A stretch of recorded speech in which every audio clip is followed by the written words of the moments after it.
Bonjour, c'est Jean Ricole. ¿Qué tal? Welcome on board.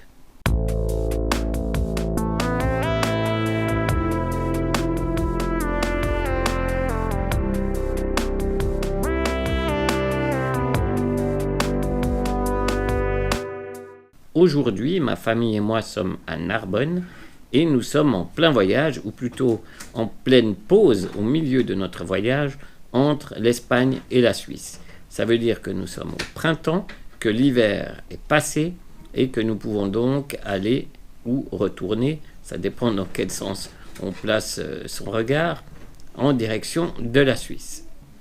Et aujourd'hui, j'en profite pour enregistrer quelques vidéos parce que même si a priori on pourrait penser le contraire, je dispose malheureusement de très peu de temps libre. Donc, j'en profite aujourd'hui puisque il y a un petit hueco, comme on dit en espagnol, un petit coin, un petit moment pour le faire, d'enregistrer plusieurs vidéos. Alors vous m'excuserez si je porte les mêmes habits que dans la vidéo précédente et peut-être même dans la suivante, mais voilà, il faut que je rentabilise un petit peu mon temps libre. Alors j'en profite pour enregistrer toutes les séquences de blabla, comme je les appelle, d'une seule fois pour 2 ou 3 vidéos. Look for you. Lo que quería explicaros hoy es por qué siempre estamos en Suiza o en España o, como hoy, entre los dos en Francia.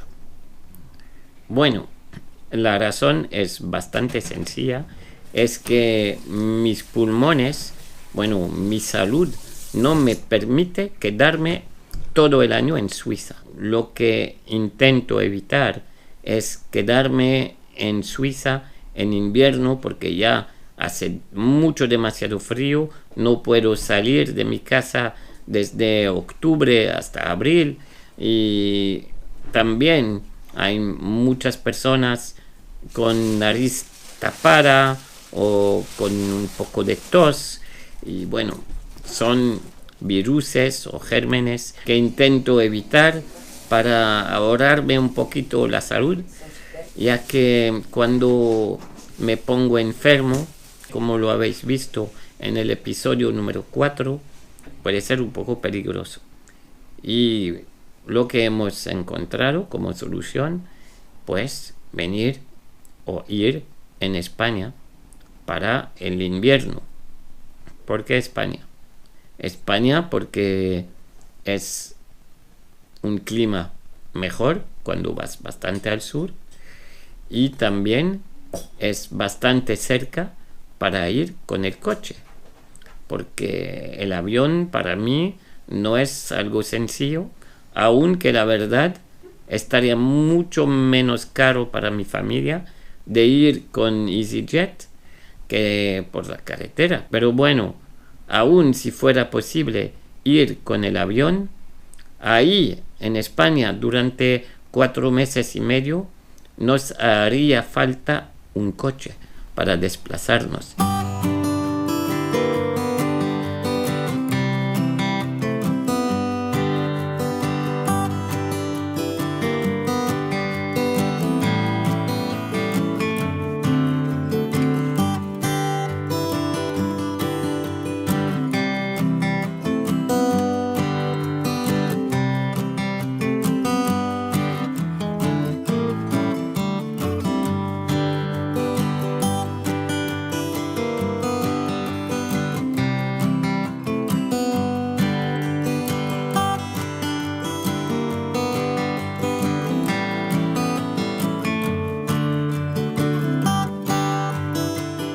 Well, that's a good solution we have found to come or to go in Spain during the winter. But even if it's like the birds, we go in the south during the winter. We are not birds. That means we have a lot of things to think and to do before, during and after any trip. Nous pratiquons ce genre de migration depuis longtemps déjà. Mirabel et moi, avant d'avoir des enfants, et ensuite avec un enfant, puis 2, puis 3, et maintenant 4, eh bien nous avons cette habitude Et je dirais cette habitude, c'est peut-être un mot un petit peu léger, mais nous avons trouvé ce moyen de me préserver durant l'hiver. Donc, qu'est-ce que ça signifie maintenant que nous avons des enfants un peu plus grands? Eh bien, nous devons trouver un moyen d'assurer leur scolarité. Et comme ça n'est malheureusement pas possible de ne les scolariser qu'une partie de l'année, du moins où nous vivons, ça n'est pas permis, eh bien, nous avons trouvé une autre solution, celle du homeschooling, de l'école à la maison, que nous pratiquons avec beaucoup de succès depuis plusieurs années déjà.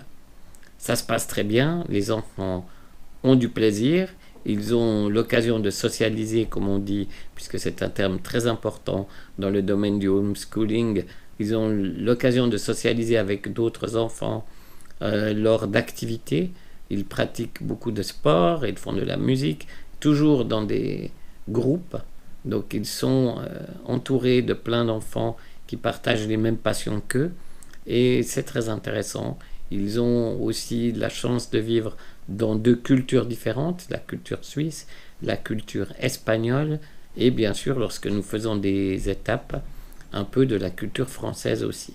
Maintenant, comme tout n'est jamais rose à 100%, pour autant qu'on aime le rose, tout, disons, n'est jamais super bien, tout n'est jamais parfait, eh bien, dans la pratique du homeschooling, il faut savoir quand même que c'est un sacrifice en temps et aussi un sacrifice financier.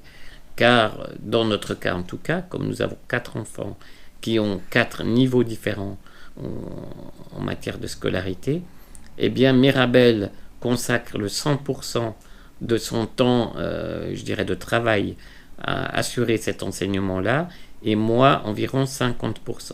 Le reste de mon temps de travail, entre guillemets, eh bien, j'essaye de le consacrer à trouver des solutions, d'améliorer un petit peu notre standing, de gagner un peu d'argent pour, je dirais, mettre du beurre dans les épinards, comme vous avez pu le voir ou l'entendre dans la vidéo dans laquelle je raconte comment est-ce que je gagne ma vie. Si vous n'avez pas vu cette vidéo dans laquelle j'explique comment je gagne ma vie, eh bien, vous pouvez toujours retourner sur la chaîne, c'est-à-dire la chaîne Vlog for You. Vous cliquez en bas là, sur le petit Vlog for You et ensuite vous cliquez sur l'onglet vidéo et là vous aurez la liste de toutes les vidéos publiées jusqu'à aujourd'hui. Look for you. To manage, to do before, during and after each move. No, je peux pas dire ça comme ça. Bueno, es bastante sencillo cuando sabemos, pero para alguien que no sea...